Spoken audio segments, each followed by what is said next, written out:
రాష్ట్ర సమగ్రాభివృద్ధికి దిశానిర్దేశం చేసేలా బడ్జెట్ ఉందని టీడీపీ నేతలు అన్నారు. యువత, మహిళలు, రైతులు, బడుగు బలహీన వర్గాల అభివృద్ధే ప్రధాన లక్ష్యంగా బడ్జెట్ రూపొందించినట్లు తెలిపారు. సంక్షేమం, అభివృద్ధి, ఉద్యోగ అవకాశాలు అనే 3 ప్రధాన సూత్రాలపై ప్రభుత్వం స్పష్టమైన దృష్టితో ముందుకు సాగుతోందన్నారు. ప్రజల విశ్వాసాన్ని నిలబెట్టుకుంటూ ఈ బడ్జెట్ను సమర్థవంతంగా అమలు చేస్తామని నేతలు స్పష్టం చేశారు. గత 5 సంవత్సరాలు జరిగిన ప్రభుత్వాలు మాటలు చెప్పినాయి కానీ చేతల్లో అమలు చేపించలే. అంకెల గారడీలు చేశారు. గత బడ్జెట్లో ఊర్లు నిర్మిస్తున్నాం అని చెప్పినటువంటి ప్రభుత్వాలు దోచుకొని దాన్ని తినేసి డబ్బులు 10 లక్షలు కొని 70 లక్షలకు గవర్నమెంట్లో బిల్లు పెట్టుకొని పేద ప్రజల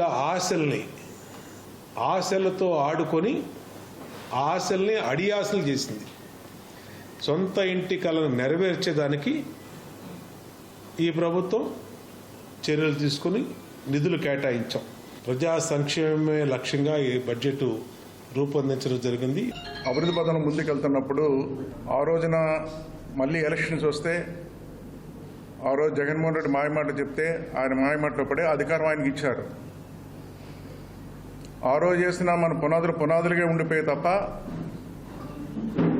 జగన్మోహన్ రెడ్డి 5 సంవత్సరాలు రాష్ట్రపతిని నిర్లక్ష్యం చేశారు. అందుకే ఈ రోజున మళ్ళీ ఆ పునాదులు వేసుకుని ముందుకెళ్తున్నాం. ఈ బడ్జెట్ ఆ విధంగా ఉపయోగపడుతుందని భావిస్తున్నాను కూడా సందర్భంగా తెలియజేస్తున్నాను. నేను కాదు, ప్రజలందరూ కూడా 2047కి ఈ పునాదులు వికసిత భారత్, స్వర్ణాంధ్రప్రదేశ్ దిశగా ఈరోజు ఈ రాష్ట్ర ప్రభుత్వం ముందుకెళ్తుంది. ఈ రోజున